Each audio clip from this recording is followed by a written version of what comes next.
Not everyone has the time, training, or temperament to do their own financial planning. They need an advisor. We had correspondent Michelle Merlo look into how people pick a financial advisor. Thanks, Adam. Let's talk to people about financial advisors. Do you use a financial advisor? Yes, I do. I used before a financial advisor, but recently I'm doing my own investment. Why is that? Financial advisor, I think they cost too much money. I can do the same thing, on the internet. Your financial advisor, what qualities does he have that... Well, the most two qualities I have, of course, knowledge and trustworthy.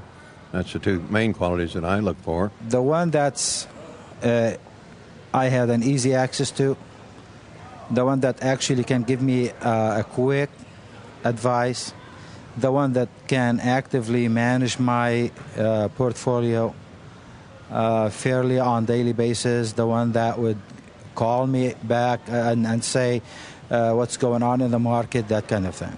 If you did not have an advisor, how would you go about looking for one?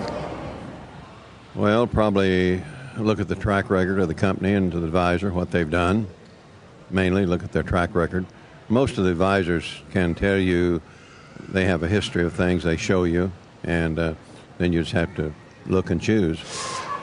Somebody with integrity and somebody that can make more than 7 or 8% on the money, and somebody that could advise what stocks to buy or where to invest in mutual funds or whatever. The one that actually and actively manage my money on daily basis, the one that I can hear from every once in a while. And that's the word on the street. Back to you, Adam. Thanks, Michelle.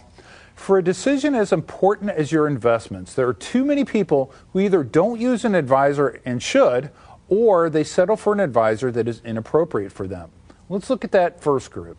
Who needs a financial advisor? Well, not everyone.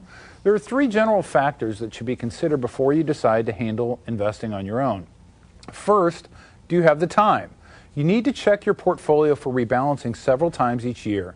You need to read the prospectus for the funds you buy and read updates that fund companies send out when they make changes to a prospectus. And of course, you need time to do the research on your fund selections in the first place, which leads to the second factor. Do you have the training? When you read a prospectus, it's important to understand the terminology that's being used. Your asset allocation needs to be appropriate for your investment strategy, and of course, you need to have an investment strategy. Don't assume that the allocation of a relative or a coworker is also appropriate for you. Your investment plan needs to match your needs. To achieve that, you need to have a depth of understanding with investments to be confident that you aren't putting your financial future in jeopardy. And third, do you have the temperament? Do you react emotionally when there's significant movement in the market, up or down? Do you get bored researching your investment options and so you kind of put it off?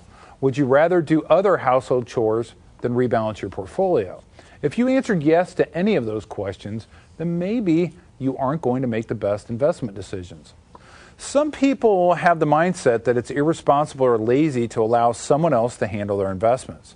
The truth is, if you have the time and the temperament, I could train you to do it yourself. Now, that doesn't mean you have to. Most of us pay someone to work on our car, mow our lawn, or do any number of tasks that we might be able to do ourselves. But is that really how you want to spend your time? With this show, we try to teach you the basics of finance so you can make better decisions with your money. For some of you, the best decision for your investment portfolio is to pick an appropriate advisor. Here are the 3 main considerations when making that selection. The first is that you want a fee-based advisor.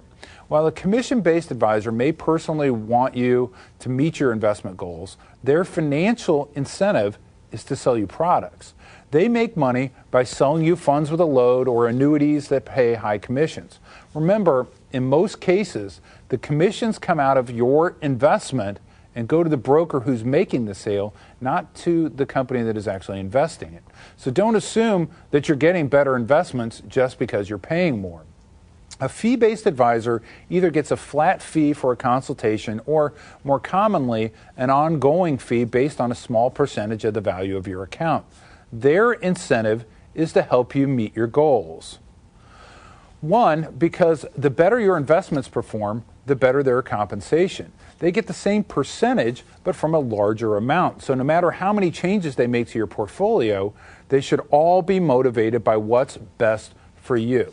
Two, they need to keep you as a client. If you don't feel that the advisor is acting in your best interest, you can leave. Then their fee would be zero. With a commission-based broker, if they sell you something that doesn't work out, they may feel badly, but they've already gotten paid. A fee-based advisor can't take you for granted. You need each other. The second consideration when selecting an advisor is communication. Make sure a prospective advisor knows that this is important to you.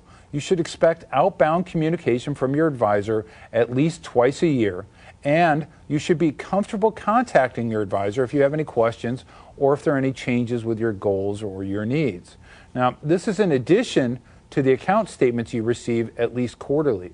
Statements which should be easy to understand, and by the way, not just a big page full of confusing numbers. And finally, the third consideration when selecting an advisor is that your investments are not charity. Maybe you'll eventually give away everything to charity, but the fees you pay for investment advice should not be part of that generosity. Hire someone with experience who knows what they're doing. Maybe someone you meet at church or your brother-in-law or a friend of a coworker. Maybe they're convenient, but weigh that convenience against having enough money for retirement. Don't just pay someone fees because you like them and you want to give them a chance. Be selfish. Find the advisor who's going to give you the best chance to meet your financial goals. If you have an advisor who doesn't provide that opportunity, then it's time to move on to one who does.